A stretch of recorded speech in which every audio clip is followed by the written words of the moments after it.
The Mediterranean Sea, the island of Crete, 15th century BC.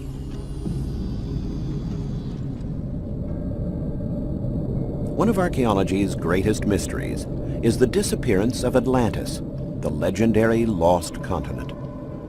No trace of this extinct civilization has ever been found, yet the legend endures.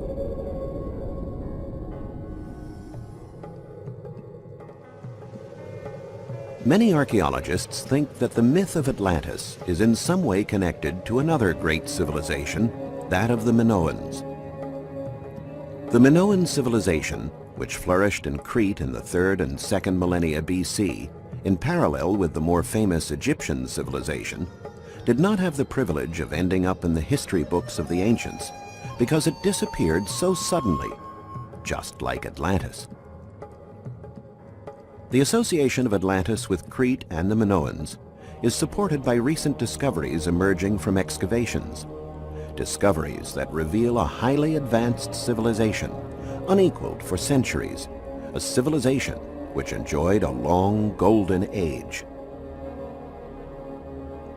Come with us as we explore the amazing ancient civilization of the Minoans.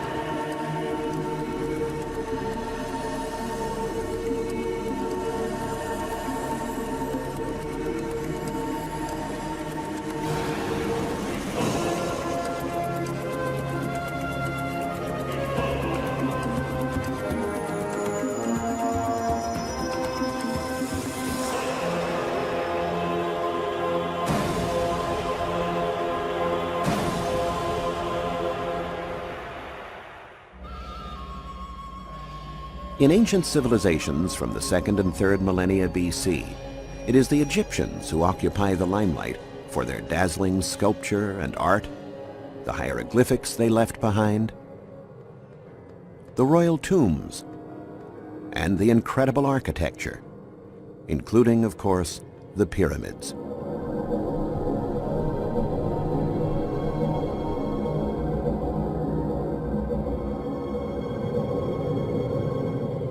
In the Egypt of those times, merchants traded exquisitely beautiful vases, now known as chimeras. It was said they came from an island in the middle of the Mediterranean, a rich, sweet, and peaceful island, a paradise. The description enticed many Egyptians who wanted to visit.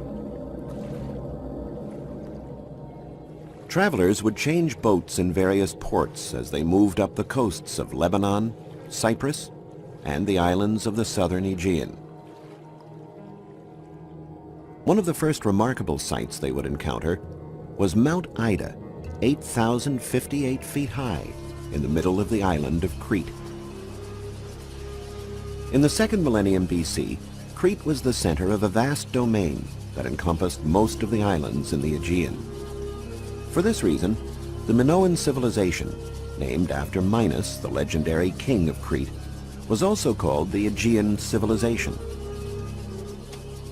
On the south coast of Crete, archaeologists found traces of a Minoan settlement, Aelia Triata. The excavation work unearthed a huge villa and one unusual object among the many relics found. Its painted sides depict a procession. The figures in line are all smiling, serene, and joyful. The object, however, is indisputably a sarcophagus, and the procession, in spite of its apparent happiness, can only be a funeral procession. By studying images and artifacts left by the Minoans, archaeologists discovered that everything on Crete, even a funeral, was related to joy and nature, an ode to life.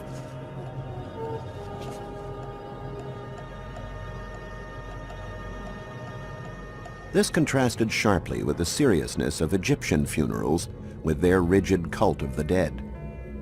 Archaeologists also found these stone vases at Aelia Triata, carved from black steatite, one of antiquity's most beautiful materials. The images on the ancient vases tell us of the world in which they lived.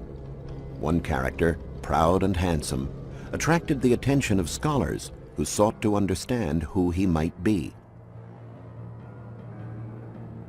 The solution to the puzzle could not be found in any written histories. The information left to us by ancient historians is imperfect anyway, since it's based on legend and not direct observation. The only narrative we have of Crete and the Minoans is the legendary story of King Minos, whose description matches quite closely with the character depicted on the steatite vase. The resemblance is so strong that many have declared it is in fact an image of the king. Perhaps the only Minoan image of Minos that exists is found on this vase. The great legend tells of a monstrous figure, the Minotaur, half man, half bull, born of the union of a white bull with Pasiphae, King Minos' wife. Upon seeing their hideous offspring, the king had the Minotaur locked up in a labyrinth. Every 9 years, Minos would feed 7 young men and women from Athens to the Minotaur. Eventually, Theseus, the son of the king of Athens, decides to kill the Minotaur. On his way, he meets Ariadne, the daughter of Minos, who falls in love with him. Ariadne gives Theseus a ball of silken twine to unspool as he enters the maze so he can find his way out. Theseus kills the Minotaur and escapes the island, taking Ariadne with him.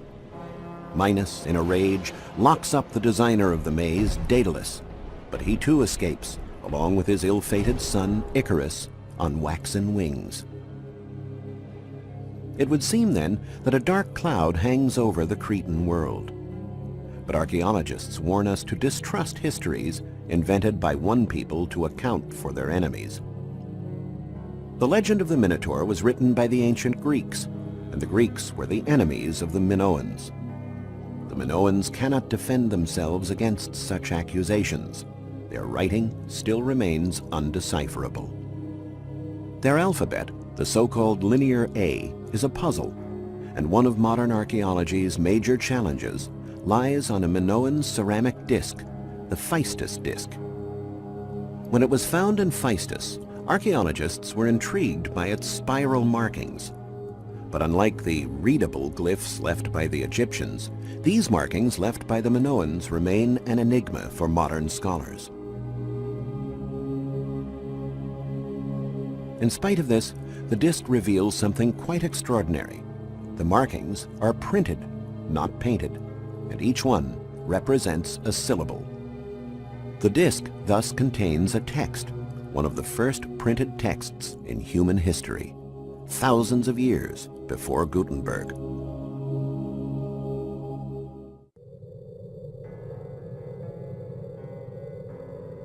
Toward the end of the 1800s, an English archaeologist, Arthur Evans, found these dusty, interesting seals at an Athens antique market.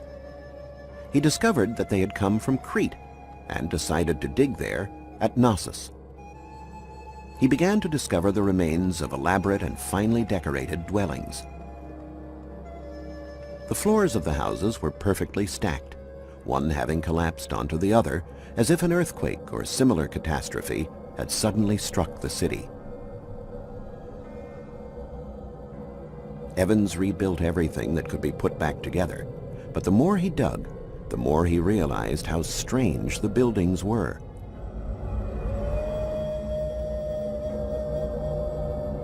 The rooms, over 1,500 of them, were all interconnected, as if the whole area had been covered by a single huge palace as big as a city. All around, there were large stone horns and images of bulls. Evans understood that Knossos was an extraordinary city palace unlike any ever seen before, a city labyrinth where the bull was widely venerated. He thus discovered the legendary palace of Minos, the labyrinth of Theseus, and the secret of the Minotaur.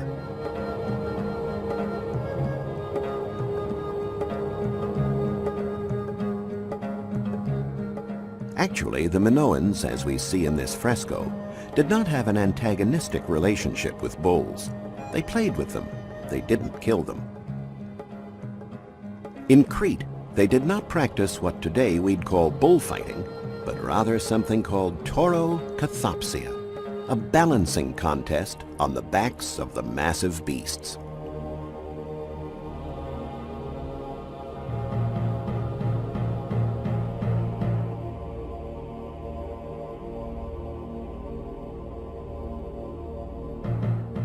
In ancient times, the labyrinth city of Knossos was constantly evolving. The architecture would have seemed very different to the Egyptians who might have visited.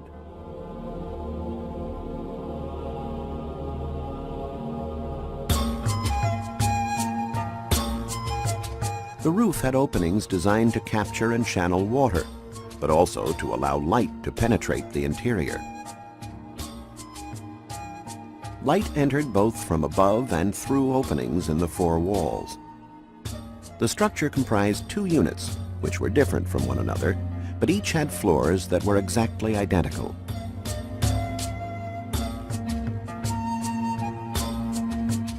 Today, thanks to the excavation work of Evans, we can project what this incredible palace actually looked like.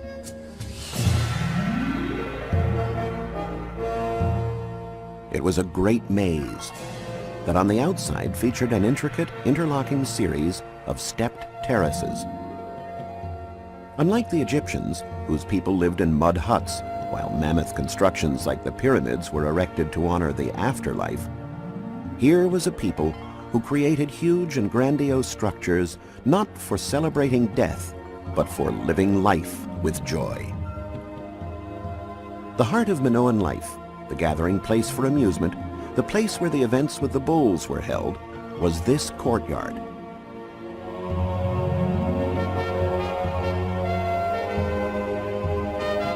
High above, looking down upon all the pageantry, were the royal apartments. The central courtyard contained both the rooms reserved for the royal family and enough outdoor space for the festivals of the citizens of Knossos.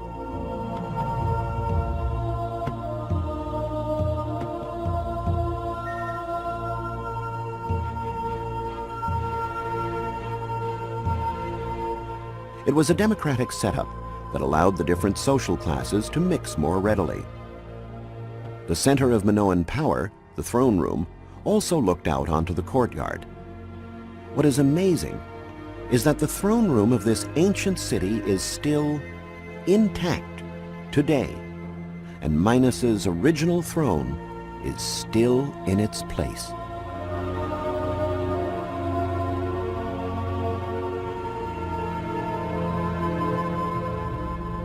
This throne, in all its symbolic power, has been copied and now seats the president of the International Court of The Hague. This homage to the Minoan civilization came about thanks to the work of archaeologists who debunked the Greek myth of the Minotaur and restored to Minos his rightful fame as a fair and just king. In the Minoan society, women were equal to men. Today we might say liberated and emancipated. They wore colorful clothes and adorned themselves with precious jewelry. They played an important organizational role in daily life and were the animators of court activities. In fact, one of the most beautiful rooms in the entire city palace of Knossos was dedicated to a woman. Here we make our way through the colorful corridors of the palace to the Queen's chambers.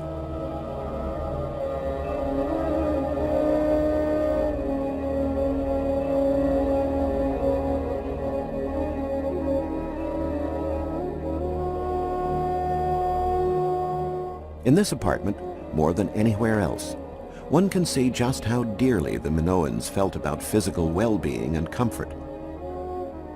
In addition to festive decorations found everywhere, on the door frames, walls, and ceilings, this set of rooms was characterized by refined sanitary facilities and by double walls to keep the noise out. Statuettes of women lying dormant for thousands of years were brought to light in the Knossos digs. Their clothing is elegant, and in a unique fashion, their breasts were left exposed. This fact incited both curiosity and divergent opinions. Scholars debated whether that was normal wear for Minoan women, or if it was exclusive to certain priestesses linked to a particular cult of worship. The women portrayed with serpents in their hands are certainly priestesses. Their garb is sacral.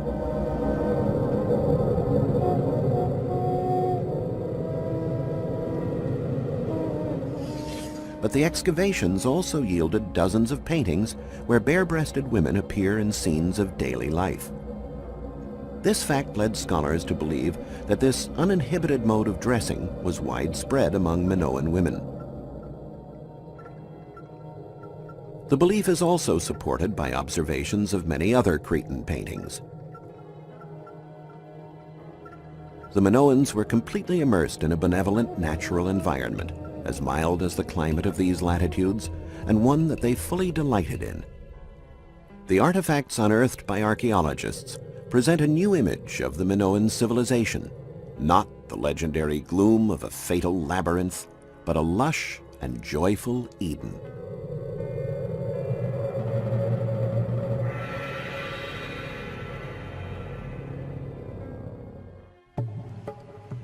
Crete, the home of King Minos and the civilization he began, was the center of a large empire that included hundreds of neighboring islands in the Cyclades, one of the most captivating areas in the world. One island in this group is Santorini, once known as Calliste, literally the most beautiful.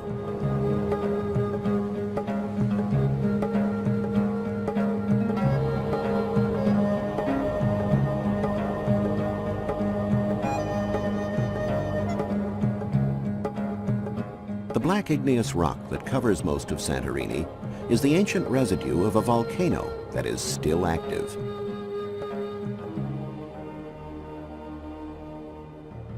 The volcano expels a compound that produces a sand particularly well suited to making mortar, and the island has many quarries to extract it.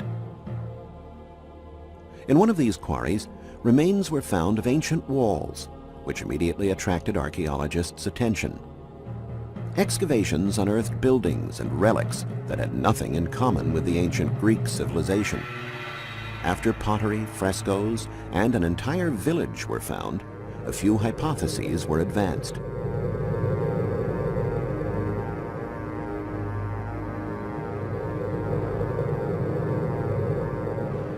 It was clear that a tremendous eruption had buried the village with sand and ash, which later solidified.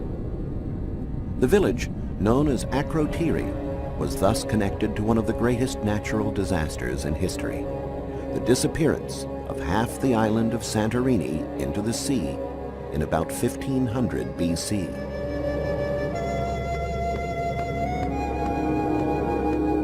The frescoes and the pottery, very similar to those found in Knossos and Phaistos, suggested that Akrotiri was one of the many commercial ports along the routes used by the Minoans in their crossings of the Mediterranean, trading their highly refined products. It was a culturally rich city, worthy of the civilization that we now define as Minoan, and the dwellings are the proof. The houses of Akrotiri had 2 or 3 floors, and were built with a light and very elegant style. They all exhibited a great number of openings, allowing air circulation and filling the rooms with light.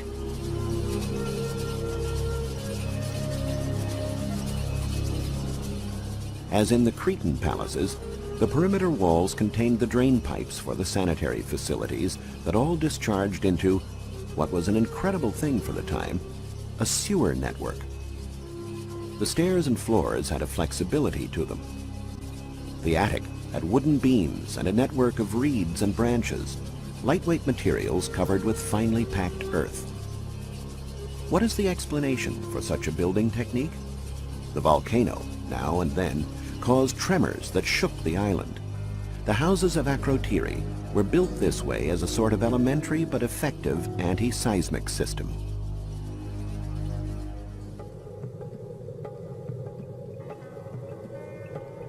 The Minoans lived in a rich and verdant land.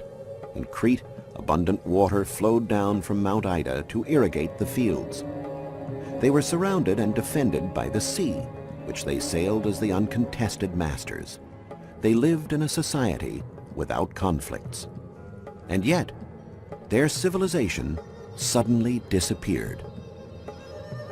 Archaeologists wondered how a civilization that had left such significant and impressive traces could have come to ruin so quickly and mysteriously. In putting together pieces of the puzzle, archaeologists realized that a catastrophe like the explosive eruption of Santorini would have disastrous consequences even beyond the island itself. They calculated that the half of the island that sank into the sea would displace an enormous amount of water and generate a tidal wave towering 100 feet or more. Its direction could only have been toward the south, where it would strike Crete and Knossos.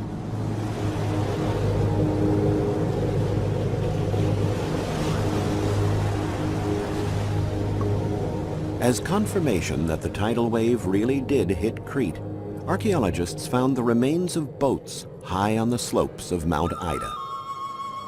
The Santorini volcano not only destroyed half the island and buried Akrotiri in ash, but it also wiped out the famous and powerful Minoan fleet, the loss of which left them exposed and vulnerable to conquest by the Mycenaeans. A civilization nurtured by the sea had been undone by its fury. Discoveries by archaeologists regarding the advanced state and the fate of the Minoan civilization, along with the disappearance of the island of Santorini, have much in common with another enduring mystery. For centuries, scholars have tried to resolve the location of Atlantis, the lost continent. The myth of Atlantis originated with the writings of Plato. It was fabled to be a happy world, experiencing a golden age, an island that was a true natural paradise, enhanced by bold works of hydraulic engineering. At the center of this island, there was an enormous residential complex immersed in a forest. And all of this was swallowed up one day by the sea. Plato had indicated the position of Atlantis was beyond the columns of Hercules, the Rock of Gibraltar, in the Atlantic Ocean. But he had his information third-hand, citing the sage Solon, who in turn had gotten his news from Egyptian priests. So there are scholars today who strongly believe, given the many similarities with the Minoan world, that the disappearance of Atlantis was none other than the disappearance of the island of Santorini and the sudden decline of the Minoan civilization. What is certain is that archaeologists have found nothing similar to Atlantis or to Knossos or to the Minoan civilization in any of the peoples who came later. The Mycenaeans, ancestors of the Greeks, after subduing the Minoans, created a much coarser, more retrograde civilization, as if humanity had taken a great step backwards. Whether or not the legend of Atlantis was inspired by the Minoans and the Santorini volcano disaster, nothing detracts from the intriguing world that archaeologists have uncovered for us. The incredible artifacts left behind, their respect for the giving nature of the environment, the civility and lifestyle of the Minoans, all suggest that if this civilization had not disappeared, our world today might be a very different place. The Minoans did not get the chance to expand, to pass on the richness of their culture. They were not able to perpetuate their golden age. But what little has remained of their civilization seems to have influenced the world's sense of beauty from generation to generation down through classical Greece and modern Western civilization. And so today, we can be justified to feel that we are the children of the Cretan world, a world that celebrated the beauty and the value of women, strong ethics as represented by the fair and just King Minos, a civilization to whom a labyrinth was only a game and the stuff of legends, a civilization that seemed to emerge from the Dark Ages and learn to celebrate and live life as it was meant to be lived.